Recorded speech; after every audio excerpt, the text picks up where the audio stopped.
നമസ്കാരം. മലയാളി വാർത്തയിലേക്ക് സ്വാഗതം. കഴിഞ്ഞ ദിവസമാണ് അരുവിക്കുത്ത് വെള്ളച്ചാട്ടത്തിൽ MG യൂണിവേഴ്സിറ്റി എഞ്ചിനീയറിംഗ് കോളേജ് വിദ്യാർത്ഥികൾ മുങ്ങി മരിച്ച വാർത്ത പുറത്തു വന്നത്. തുടക്കം മുതൽ തന്നെ ഒരുപാട് ദുരൂഹതകൾ നിലനിൽക്കുന്നുണ്ടായിരുന്നു. കുട്ടികൾ എങ്ങനെ അവിടേക്ക് എത്തി, അതും വീട്ടിൽ പറയാതെയാണ് ആ കുട്ടി അവിടെ നിന്ന് ഇറങ്ങിയത്, പിന്നീട് എങ്ങനെയാണ് അവിടെ എത്തിയതെന്നും അപകടം സംഭവിച്ചത് തുടങ്ങിയിട്ടുള്ള കാര്യങ്ങളെല്ലാം തന്നെ ഒരുപാട് ചോദ്യങ്ങൾ ബാക്കി നിൽക്കുന്നുണ്ടായിരുന്നു. എന്തായാലും സംഭവത്തിൽ ദുരൂഹതയില്ലെന്നാണ് ഇപ്പോൾ പോലീസിന്റെ പ്രാഥമിക നിഗമനം. ഇൻക്വസ്റ്റിലും പോസ്റ്റ്മോർട്ടത്തിലും മുങ്ങിയ മരണം വ്യക്തമാണ്.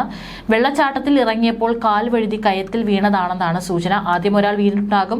രക്ഷിക്കാനുള്ള ശ്രമത്തിൽ രണ്ടാമത്തെ ആളും കയത്തിൽ കുടുങ്ങിയതായിരിക്കും എന്നാണ് നിഗമനം. വന്യ സൗന്ദര്യമാണ് ഈ ഒരു മുട്ടം അരുവിക്കുത്ത് വെള്ളച്ചാട്ടത്തിലുള്ളത്. അതുകൊണ്ട് തന്നെയായിരിക്കും കുട്ടികൾ അവിടേക്ക് എത്തിയിട്ടുണ്ടാവുക. ചെറിയൊരു അശ്രദ്ധയുണ്ടായാൽ പോലും മരണത്തിലേക്ക് വഴുതുന്ന അപകട മേഖലയാണ് ഇതെന്നും അവിടെയുള്ള പ്രദേശവാസികളടക്കം പറയുന്നുണ്ട്. കാടും പടലും നിറഞ്ഞ ഒറ്റപ്പെട്ട ഭീതിപ്പെടുത്തുന്ന വന്യ സൗന്ദര്യമാണ് അരുവിക്കുത്തിലേത്. നമ്മൾ അതിന്റെ ചിത്രങ്ങളെല്ലാം തന്നെ ഗൂഗിളിൽ തിരയുമ്പോഴും അത്തരത്തിലുള്ള ദൃശ്യങ്ങളാണ് നമുക്ക് ലഭിക്കുന്നത്. 3ാം വർഷ കമ്പ്യൂട്ടർ സയൻസ് വിദ്യാർത്ഥി മുരിക്കാശ്ശേരി തേക്കിൻതണ്ട് കൊച്ചുകാരോട്ട് പരേതനായ ഷാജിയുടെ മകൻ ഡോണൽ ഷാജിയും പത്രാപുരം മഞ്ഞക്കാല തലവൂർ പള്ളിക്കിഴക്കേതിൽ റജിയുടെ മകൾ അക്സ റജി എന്നിവരെയാണ് മരിച്ച നിലയിൽ ശനിയാഴ്ച വൈകിട്ട് കണ്ടെത്തിയത്. പെൺകുട്ടിയുടെ തലയുടെ പിൻഭാഗത്തൊരു മുറിവുണ്ട്. കയത്തിൽ നിരവധി പാറകളുണ്ട്. അപ്പോൾ ഒരുപക്ഷെ വീഴുന്ന സമയത്ത് ഇതിൽ തലയിടിച്ചതാകാമെന്നാണ് കരുതുന്നത്. മറ്റു പാടുകളോ ബലപ്രയോഗത്തിന്റെ ലക്ഷണങ്ങളോ ഒന്നും തന്നെയില്ല. ഡൊണാൾഡിന്റെ ദേഹത്തും സംശയകരമായ പാടുകളോ മുറിവുകളോ ഇല്ല.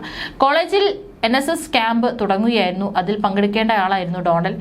അക്സ ശനിയാഴ്ച ഉച്ചയോടെ വീട്ടിൽ പോകാൻ തീരുമാനിച്ചിരിക്കുകയായിരുന്നു. 5 വർഷം മുമ്പാണ് ഡൊണാൾഡിന്റെ അച്ഛൻ ഒരു അപകടത്തിൽ മരിച്ചത്. കഴിഞ്ഞ ദിവസം മകനും മരിച്ചു. ഇതോടെ തേക്കിൻതണ്ട് കൊച്ചുകാരോട്ട് വീട് സങ്കടക്കടലിലാണ്. ഡൊണാൾഡിന്റെ അച്ഛനായിട്ടുള്ള ഷാജു വിളവെടുത്ത കൊക്കോ ചാക്കിലാക്കി തലയിലേറ്റ് വരുമ്പോൾ തെന്നി വീണ് പരിക്കേറ്റാണ് 5 വർഷം മുമ്പ് മരിച്ചത്. ഷാജിയുടെ മരണം തീരാവേദനയായി നിൽക്കുമ്പോഴാണ് ഇപ്പോൾ മകനായിട്ടുള്ള ഡൊണാൾഡിനെയും മരണം കൊണ്ടുപോകുന്നത്.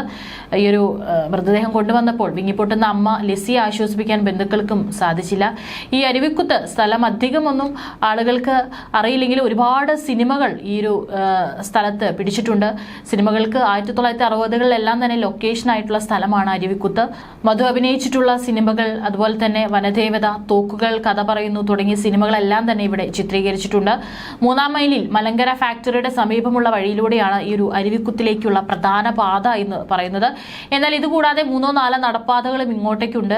രസതന്ത്രം, വെറുതെ ഒരു ഭാര്യ, വെള്ളിമൂങ്ങ, വജ്രം എന്നീ സിനിമകളും ഇവിടെ ചിത്രീകരിച്ചിട്ടുണ്ടെന്നാണ് റിപ്പോർട്ടുകൾ.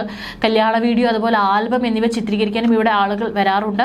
നഗരത്തിൽ 5 കിലോമീറ്റർ മാത്രം ദൂരെയുള്ള അതിമനോഹരിയായ അരുവിക്കുത്ത് വെള്ളച്ചാട്ടം കാണാനും ദിവസവും ആൾക്കാർ എത്താറുണ്ട്. പക്ഷേ ഇവിടെ യാതൊരുവിധ സുരക്ഷാ സംവിധാനവും അധികൃതർ ഒരുക്കിയിട്ടില്ല. വെള്ളച്ചാട്ടത്തിലേക്ക് എത്താനുള്ള ദുർഘട പാതയ്ക്ക് ഇരുവശവും കാടും വള്ളിപ്പടർപ്പുകളും നിറഞ്ഞതാണ്.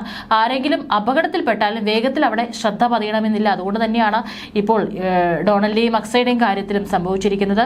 ഇവരവിടെ അപകടത്തിൽപ്പെട്ടുള്ള കാര്യം ഒരുപാട് വൈകിട്ടാണ് പുറലോകം അറിഞ്ഞത്, അല്ലെങ്കിൽ അവിടെയുള്ള സമീപവാസികളും അറിഞ്ഞത്. അതുകൊണ്ട് തന്നെയാണ് ഇരുവരും മരണപ്പെട്ടത്.